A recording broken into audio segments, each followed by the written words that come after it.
Well, it is Monday afternoon, and I am back in the office. I was in Delaware County, Pennsylvania this morning representing a client. Now I'm back in the office in Morristown, New Jersey to see some clients in the afternoon session. With that said, came out with a blog article today regarding the situation involving Philadelphia Flyers GM Danny Briere's son, Carson Briere. Now, it appears that this young man is charged with a criminal mischief charge, conspiracy charge, and disorderly conduct charge. I call him a young man. He's 23 years of age. He's at Mercyhurst University, where he plays hockey and is obviously a student there.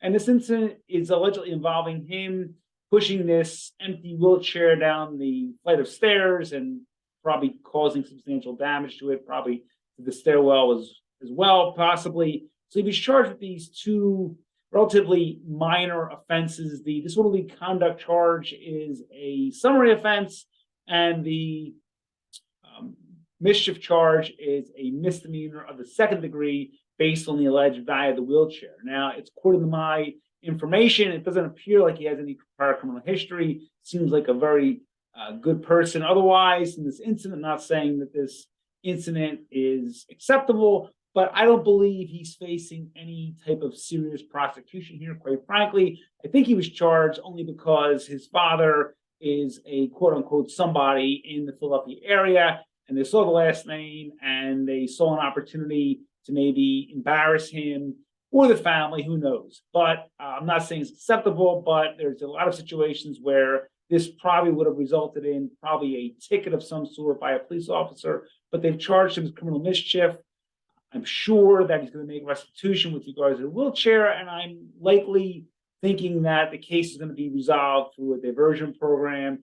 It's scheduled for a preliminary hearing, as is the procedure in Pennsylvania, regardless of whether you're charged with a felony or misdemeanor. At the preliminary hearing is simply to decide whether enough evidence exists for the case to proceed to trial.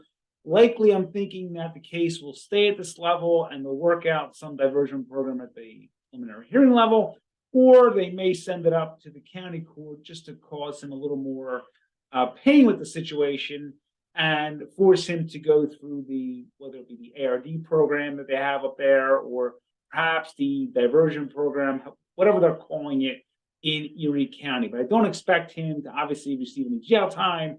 I don't expect him to receive a criminal conviction. Now, with regards to the university, I'm sure that he'll face some type of possible suspension from the hockey team temporarily, just to kind of send a message that it's not acceptable. But again, I think it's a situation, it's a very common offense that we see in the college age group, high school age group. Again, it's not acceptable, but it happens a lot, specifically in college. I've represented individuals who unfortunately have had too much to drink.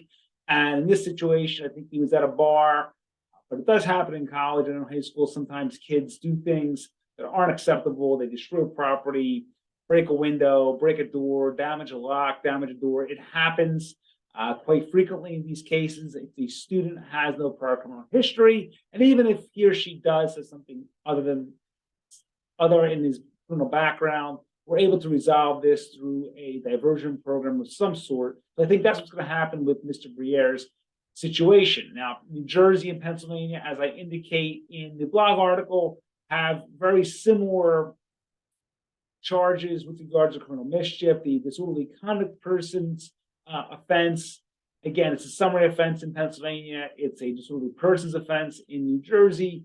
Both are minor charges. I don't believe the prosecution, if he was charged here in New Jersey, would be much different.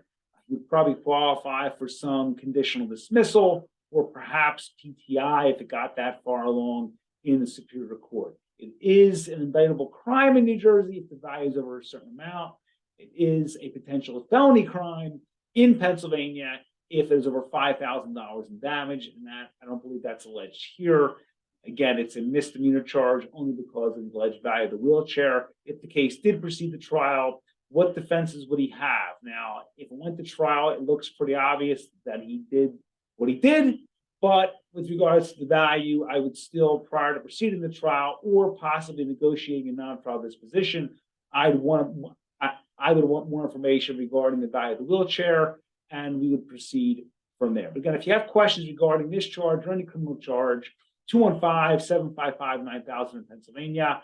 856-793-7429 in New Jersey, 24 hours a day, 7 days a week. Website, gamboandlaw.com. As always, a tremendous resource for you and your family. All of my books, my blogs, my videos are available there in one convenient format, in addition to our podcast and our weekly e-update, which goes out every Friday to over 4,000 of our current and former clients in Pennsylvania and New Jersey. Again, it's a common charge. We see it a lot.